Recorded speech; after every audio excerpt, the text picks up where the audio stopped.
प्रधानमंत्री नरेंद्र मोदी और फ्रांस के राष्ट्रपति की आज मुंबई में होगी मुलाकात। दिल्ली में चल रहे एआई इम्पैक्ट समिट में शिक्षा, स्वास्थ्य और आर्थिक विकास में एआई उपयोग पर विमर्श। विधानसभा के बजट सत्र को लेकर स्पीकर की आज 3 बैठकें। सत्ता पक्ष की भी रणनीति पर मंथन के लिए शाम में बैठक। भाजपा ने कहा, सरकार को घेरने के लिए मुद्दों की कमी नहीं। निकाय चुनाव को लेकर प्रत्याशियों का प्रचार चरम पर। राजनीतिक दलों में वाकयुद्ध, आरोप प्रत्यारोप की छड़ी। राज्य निर्वाचन आयोग सुचारू मतदान की तैयारियों में जुटा। और सीबीएसई बोर्ड की परीक्षाएं आज से शुरू। केंद्रों पर कदाचार मुक्त परीक्षा के पुख्ता इंतजाम। परीक्षा पर चर्चा में मिले टिप्स से परीक्षार्थी आत्मविश्वास से लबरेज।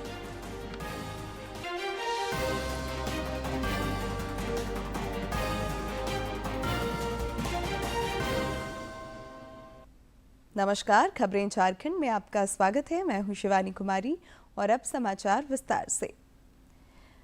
प्रधानमंत्री नरेंद्र मोदी और फ्रांस के राष्ट्रपति इमैनुअल मैक्रों की आज मुंबई में मुलाकात होगी। 3 दिवसीय यात्रा के लिए बीती रात फ्रांस के राष्ट्रपति मुंबई पहुंचे।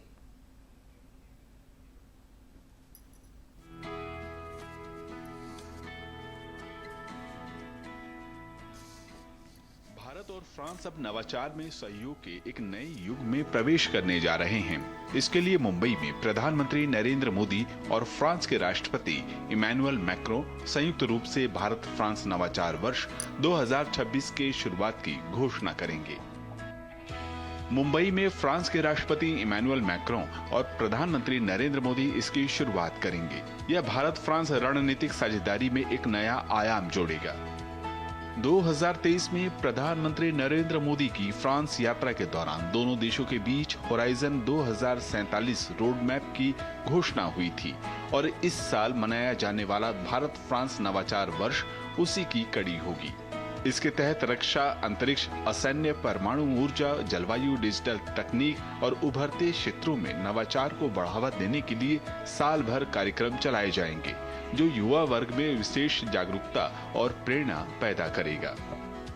इस दृष्टिकोण से 17 फरवरी को मुंबई में इंडिया फ्रांस इनोवेशन फोरम का आयोजन किया गया है। इसकी बैठक में प्रधानमंत्री नरेंद्र मोदी और फ्रांस के राष्ट्रपति मैक्रों के अलावा दोनों देशों के उद्योगपति, स्टार्टअप प्रतिनिधि, शोधकर्ता और नीति निर्माता भाग लेंगे। इस फोरम का उद्देश्य तकनीकी साझेदारी के बारे में अनुभवों को साझा करना और संयुक्त परियोजनाओं के रोड मैप के लिए जमीन तैयार करना है। आज नवाचार का युग है और अगर भारत को 2047 तक विकसित देश बनना है तो ऐसे में नवाचार के इस अवसर को छोड़ा नहीं जा सकता। इस मायने में भारत और फ्रांस नवाचार वर्ष 2026 काफी महत्वपूर्ण साबित होने वाला है और इसीलिए प्रधानमंत्री नरेंद्र मोदी और फ्रांस के राष्ट्रपति इमैनुअल मैक्रों ने संयुक्त रूप से इसकी घोषणा की है। वैज्ञानिक ज्ञान, अनुसंधान और नवाचार की महत्ता को देखते हुए भारत और फ्रांस के बीच यह सहयोग भविष्य में एआई में भी अहम योगदान करेगा। नवाचार वर्ष का फोकस स्टार्टअप सहयोग, संयुक्त अनुसंधान, उच्च शिक्षा साझेदारी, कृत्रिम बुद्धिमत्ता, हरित प्रौद्योगिकी और अगली पीढ़ी की डिजिटल तकनीकों पर रहेगा। विश्वविद्यालयों, अनुसंधान संस्थानों और उद्योग जगत के बीच सहयोग को प्रेरित किया जाएगा ताकि सह विकास और सीमा पार निवेश को बढ़ावा मिल सके। नवाचार में भारत फ्रांस साझेदारी को पारंपरिक रक्षा सहयोग से आगे बढ़ाकर ज्ञान आधारित अर्थव्यवस्था की दिशा में ले जाने वाली पहल के रूप में भी देखा जा सकता है, खासकर ऐसे समय में जब वैश्विक व्यवस्था अनेक चुनौतियों का सामना कर रही है। भारत और फ्रांस के बीच यह सहयोग दुनिया में सकारात्मक विकास का संकेत देगा। अखिलेश सुमन की रिपोर्ट, डीडी न्यूज। दिल्ली में कल से शुरू हुए भारत एआई इम्पैक्ट समिट में शिक्षा, स्वास्थ्य और आर्थिक विकास में एआई के रणनीतिक उपयोग पर चर्चा का दौर जारी है। इस 5 दिवसीय समिट में कई देशों के राष्ट्राध्यक्ष और कंपनियों के सीईओ हिस्सा ले रहे हैं। फ्रांस के राष्ट्रपति भी इसमें शिरकत करेंगे। प्रधानमंत्री नरेंद्र मोदी ने कल भारत मंडपम में एक्सपो का भी उद्घाटन किया। श्री मोदी ने एक सोशल मीडिया पोस्ट में कहा कि बुद्धिमत्ता, तर्कशीलता, क्षमता विज्ञान और टेक्नोलॉजी को जन जन के लिए उपयोगी बनाती है। एआई का इस्तेमाल सर्वजन के हित में हो, यही इंडिया एआई इम्पैक्ट समिट के आयोजन का उद्देश्य है।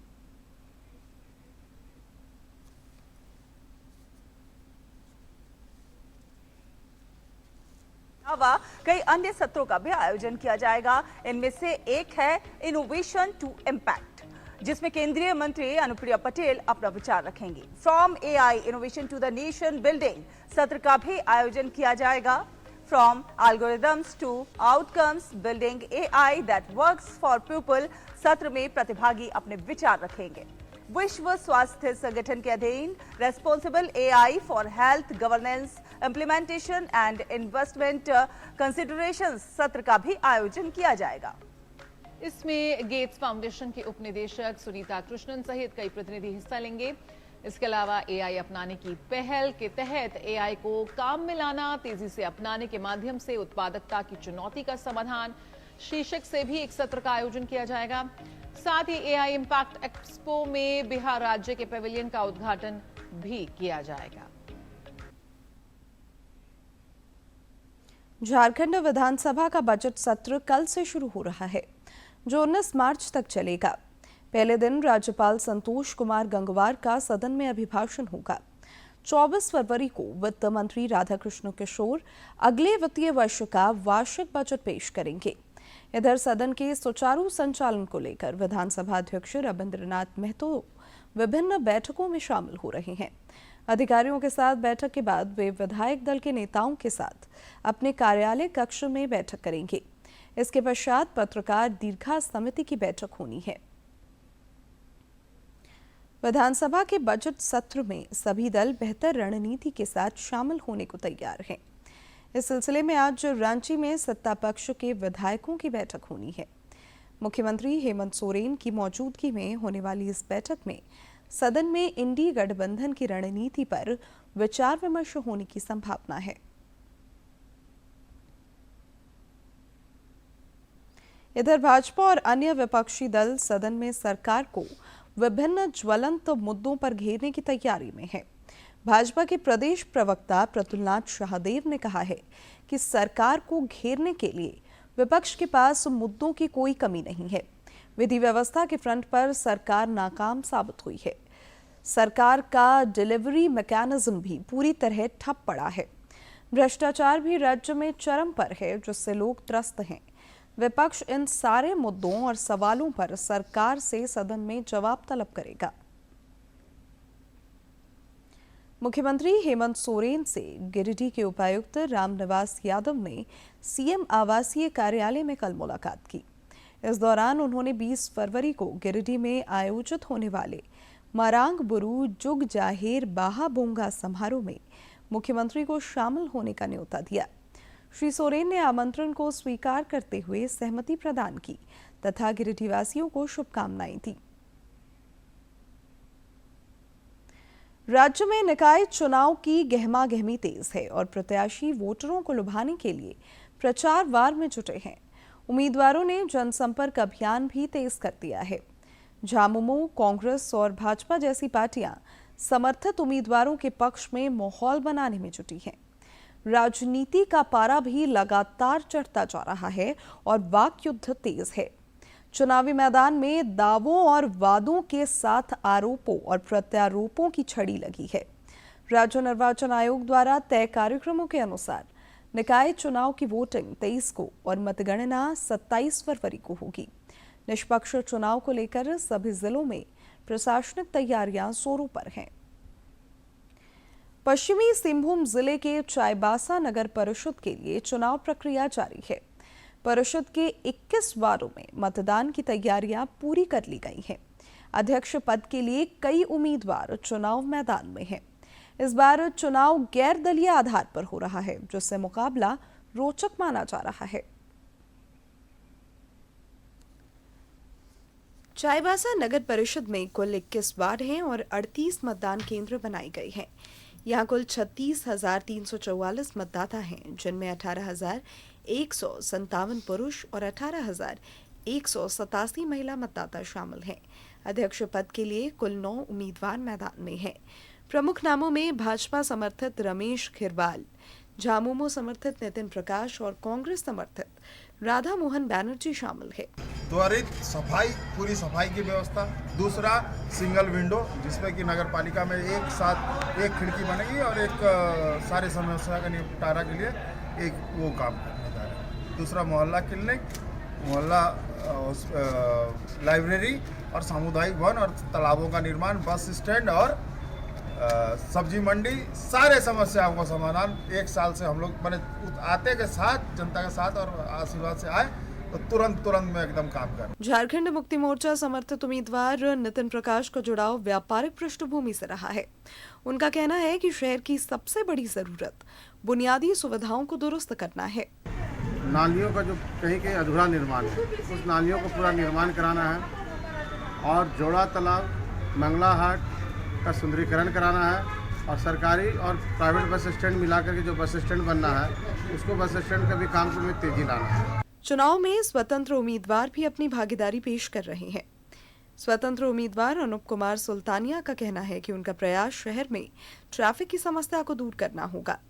वहीं स्वतंत्र उम्मीदवार फैजान खान का कहना है कि जनता अगर उन्हें मौका देती है तो वह जन समस्याओं का समाधान करने में प्रयासरत रहेंगे। कि सबसे बड़ी 2 समस्या है, एक है कूड़ा कचरा का ढेर और दूसरी है ट्रैफिक का समस्या। कूड़ा कचरा ढेर जो कि नगर निगम, नगर पालिका के अधीन आता है, अगर मैं चेयरमैन बना तो 6 महीने के अंदर में कूड़ा कचरा ढेर से मुक्ति मिलेगी सर, तो यह मेरा वचन है। हम लोगों को मुंगेरी लाल की सपने नहीं दिखाएंगे। हम सपने देख जरूर रहे हैं, लेकिन सपनों को बयान नहीं करेंगे, सपने को धरातल में उतारेंगे। कई मजबूत दावेदारों, अलग अलग मुद्दों और बदलते सामाजिक समीकरणों के बीच अब सबकी निगाहें मतदाताओं के फैसले पर टिकी है। चाईबासा से दिलीप बैनर्जी की रिपोर्ट। शहरों की सरकार के गठन को लेकर राज्य भर में लोकतंत्र के महापर्व का उत्साह दिख रहा है। सभी प्रत्याशी स्वच्छ, सुंदर और सुविधा संपन्न वार्डों और निकायों का वोटरों को भरोसा दिला रहे हैं। गिरिडीह के भाजपा समर्थित उम्मीदवार ने संकल्प पत्र जारी करते हुए नगर निगम क्षेत्र में 1.5 लाख पौधे लगाने का संकल्प लिया है। इस दौरान पार्टी के वरिष्ठ नेता रविंद्र राय, विधायक डॉक्टर मंजू कुमारी, पूर्व मंत्री राज पालीवाल समेत अन्य नेता मौजूद रहे।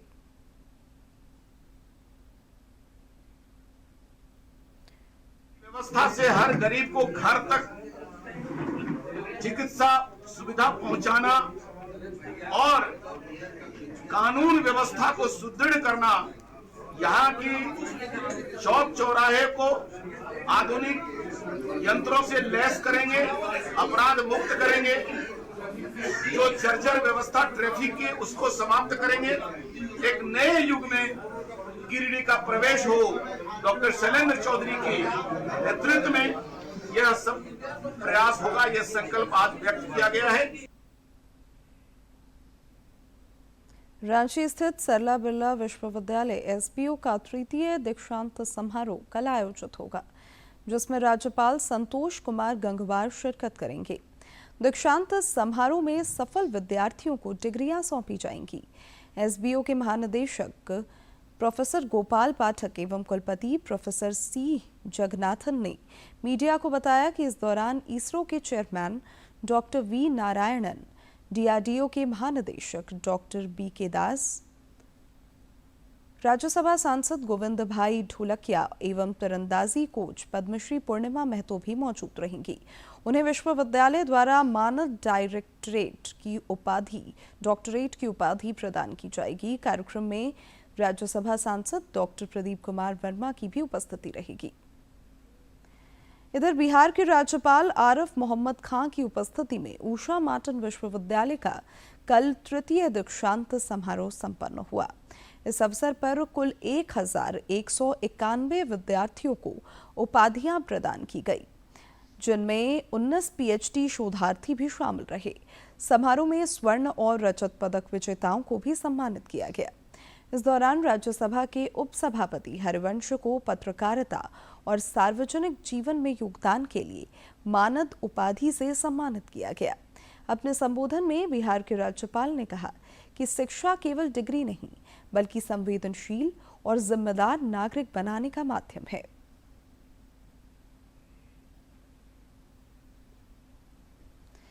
सीबीएसई बोर्ड की परीक्षाएं आज से शुरू हो गई हैं।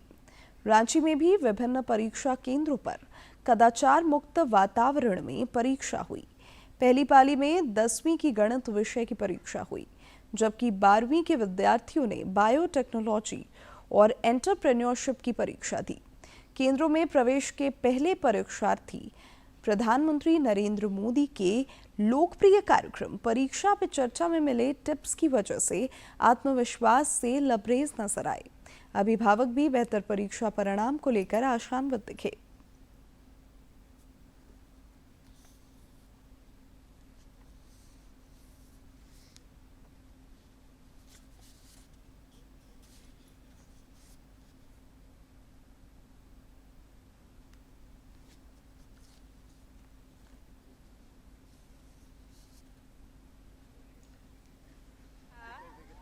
क्वेश्चन देखने का अपनी तरफ से तो प्रिपरेशन है।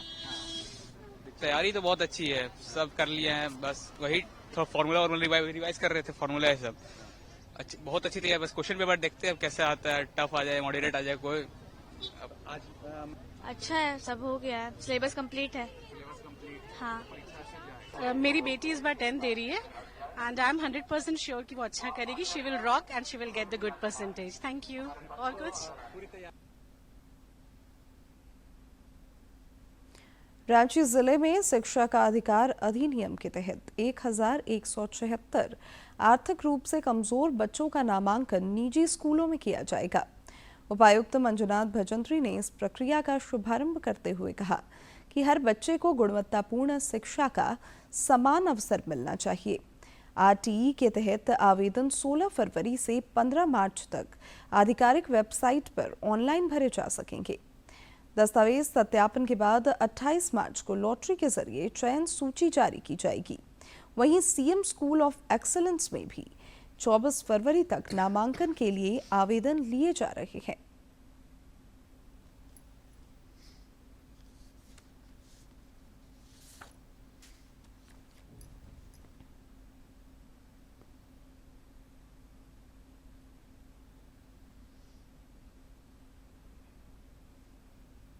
शिक्षा के अधिकार के अंतर्गत 25% जो स्टार्टिंग एडमिशन जो होती है सारे प्राइवेट स्कूल्स में, उसमें बीपीएल कैटेगरी के बच्चों को आरक्षित रखा जाता है। और उसी को हम लोग स्ट्रीमलाइन करने के लिए ये वेबसाइट को पारदर्शिता लाने के लिए लॉन्च किए हैं। पिछले साल भी शुरू किया था और 672 छात्र छात्राओं का हम लोगों ने नामांकन इसके माध्यम से करवाए हैं। और इस बार भी जो है लगभग 117 स्कूल इसमें भाग ले रहे हैं और 1176 सीट्स जो है उपलब्ध है। और इसमें जो बच्चे जो है अपना लॉगिन क्रिएट करके, बच्चे या पेरेंट्स लॉगिन क्रिएट करके 3 स्कूल वो लोग सिलेक्ट कर सकते हैं। और सबसे पहले लॉटरी में हम लोग प्राथमिकता देंगे 1 किलोमीटर के अंतर्गत रहने वाले, उसके बाद 3 किलोमीटर और 6 किलोमीटर। और बीपीएल के लिए 72,000 रुपये का जो इनकम सर्टिफिकेट है वो होना चाहिए। और ये जो है अभी 15 मार्च तक ये आवेदन के लिए ये वेबसाइट खुली रहेगी, आज से लेकर 15 मार्च तक। और उसके बाद जो है 25 मार्च तक जो है बीडीओ सीओ ऑफिस में ये सारे जितने भी आवेदन आए हैं उनका सत्यापन होगी। और उसके बाद 28 तारीख को टेंटेटिवली हम लोगों ने तय किए हैं जो जिला स्तरीय लॉटरी निकाले जाएंगे। और 31 मार्च से लेकर 10 फरवरी तक, 10 अप्रैल तक सारे स्कूलों को ये जो चयनित बच्चों को नामांकन करवाना है। जेईई मेन सेशन 1 के परिणाम घोषित कर दिए गए हैं, जिसमें झारखंड के विद्यार्थियों ने अच्छी सफलता हासिल की है। 99.9775 परसेंटाइल के साथ वैष्णवी कुमारी राज्य में शीर्ष स्थान पर रही। जबकि रांची के नैतिक शर्मा ने 99.972% प्राप्त कर शहर में पहला स्थान हासिल किया। देश भर में 12 अभ्यर्थियों ने 100% स्कोर किया।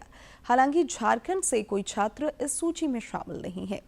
राज्य के विभिन्न जिलों के कई विद्यार्थियों ने 99% से अधिक अंक हासिल कर उत्कृष्ट प्रदर्शन दर्ज कराया है। और भारतीय अर्थव्यवस्था की धमक लगातार दिख रही है। एक्सपोर्ट के क्षेत्र में भी देश ने उल्लेखनीय उपलब्धि हासिल की है। इस वर्ष जनवरी में भारत का कुल निर्यात 13% से बढ़कर 80 अरब डॉलर तक पहुंच गया है।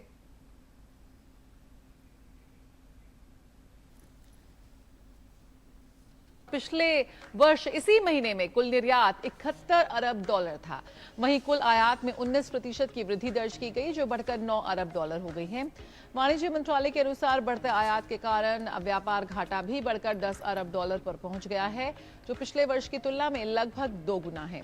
जनवरी में वस्तु और सेवा दोनों क्षेत्रों में निर्यात और आयात में वृद्धि हुई है और सेवा निर्यात में उल्लेखनीय बढ़ोतरी दर्ज की गई है।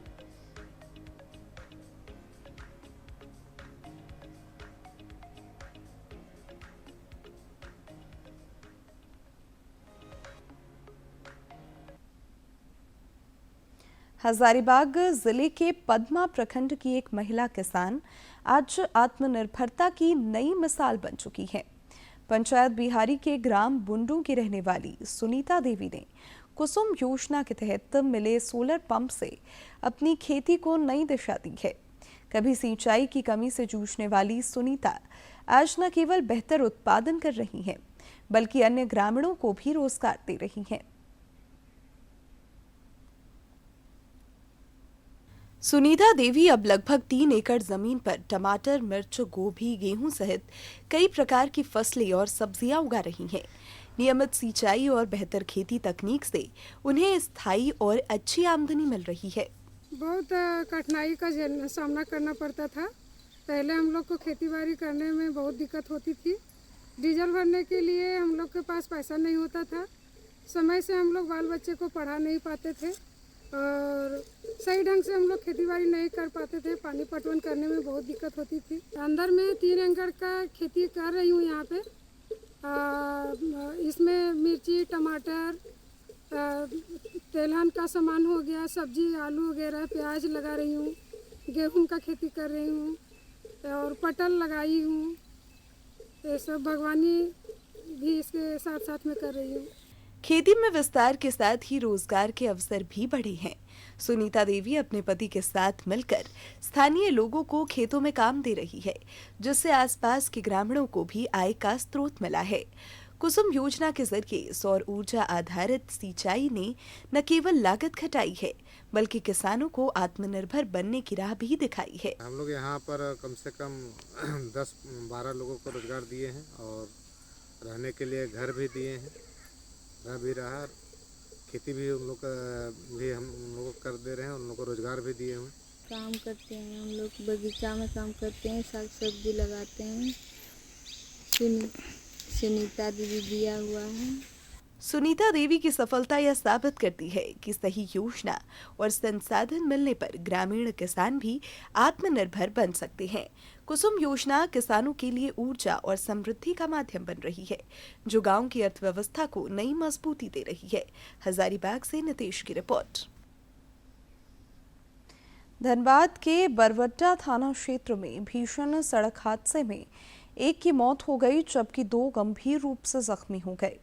बताया जा रहा है कि 2 वाहनों के बीच भीषण टक्कर में यह हादसा हुआ। सूचना पर पुलिस पहुंची और घायलों को अस्पताल भेजा, जहां डॉक्टरों ने एक व्यक्ति को मृत घोषित कर दिया। दोनों घायलों की स्थिति गंभीर बनी हुई है।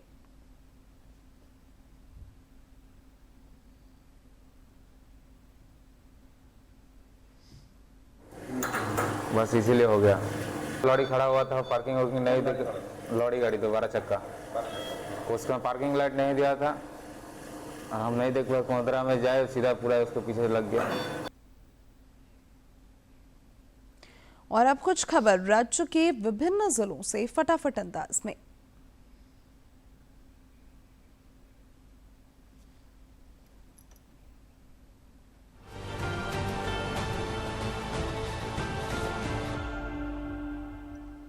कोडरमा के उपायुक्त ने प्रखंड अंतर्गत रेफरल अस्पताल डोमचांच का औचक निरीक्षण किया।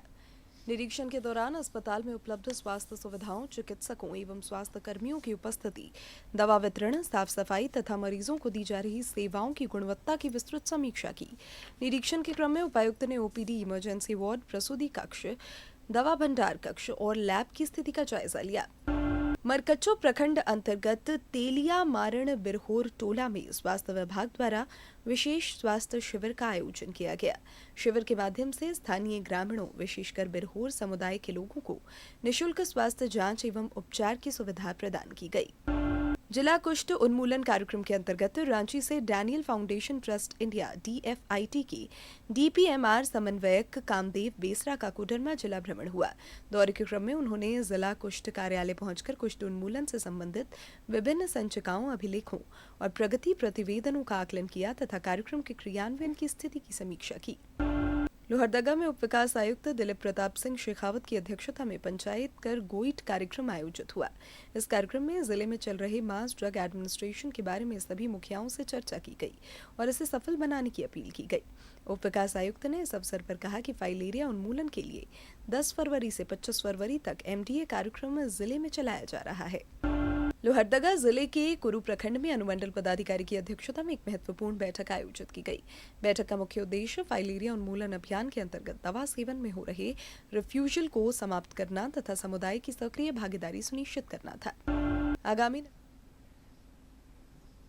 अब अंत में मुख्य समाचार एक बार फिर।